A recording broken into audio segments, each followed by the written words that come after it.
ଏ କଥାଟା ପ୍ରାୟ ଜାଗାରେ ହୁଏ। ମାନେ ଯେତେବେଳେ ଘରକୁ ବୋହୂ ପଳେଇ ଆସେ ତ ପ୍ରାୟ ଶାଶୁ କୁହନ୍ତି ଯେ ଇଏ ଆସିକି ପର ଝିଅଟା ଆସିକି ମୋ ଘର ଭାଙ୍ଗିଥିଲା।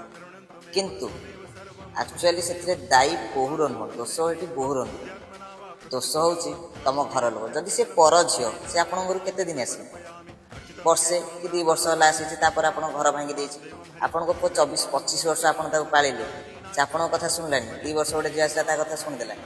ସେଇଟା ନୁହେଁ, ପର ଝିଅ ନାଁରେ ଗୋଟେ ମିଛ ପ୍ରଚାର କରନ୍ତି। କିନ୍ତୁ ଆକ୍ଚୁଆଲି ଦୋଷ ହେଉଛି ଗୋଟିଏ ସନ୍ତାନର ମୋହରେ ଆଉ ଗୋଟେ ସନ୍ତାନକୁ ଅଣଦେଖା କରିବା ଦ୍ୱାରା ତାଙ୍କ ଘର ଭାଙ୍ଗିଯାଏ। ସେ ସେଇଟା ଭାବନ୍ତିନି।